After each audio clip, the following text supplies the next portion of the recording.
We are very pleased that this third regional forum is being held in Cambodia, which is consistently ranked among the top 10 countries most vulnerable to climate change in the world, and is actively working on strengthening its climate change responses. As we all know, this region is most vulnerable to climate change impacts in terms of people affected and economic damage sustained. It is essential that we develop policies, strategies, technologies, and other means to counter the threats posed by climate change. Climate change is affecting all of us. All areas of the globe are increasingly under threats from global warming, such as rising sea levels and extreme weather events. The Intergovernmental Panel on Climate Change has predicted that hundreds of millions of people globally will be affected by the end of the century.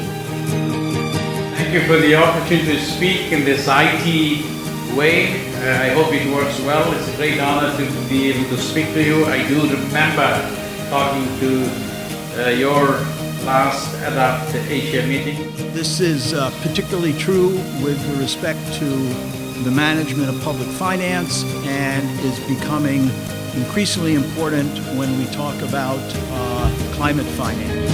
And the first message is simply this, that resilience to climate change is a necessity. We've heard some numbers about the impacts of a changing climate on our economies. And then the last piece is the transparency, anti-corruption measures that are in place, looking at the ability of an organization to address any kind of malpractice in whatever area.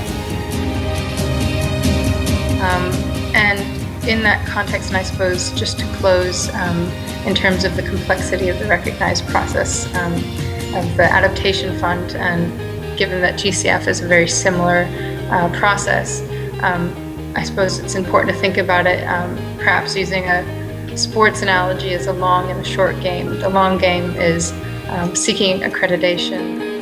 An economic downturn often could be triggered by a climate event, but is often, in many cases, a worldwide event. And that's what we saw in 2007. And how do cities adapt to that? Well, the same way they would adapt to raising sea levels or increased rains are the same tools they're going to use to adapt to an economic crisis. And that's what we want cities to be able to understand it and work through. Cambodia recognizes climate change as a developmental issue at the highest level of our leadership. And in this regard, we are working on mainstreaming climate change into planning and budget process. Versus what we want. Because sometimes, a lot of us would think that what we want is really what we need. And it takes a lot of expertise for us to be able to really sort out what is needed today, what probably is needed tomorrow, what's needed in the near future.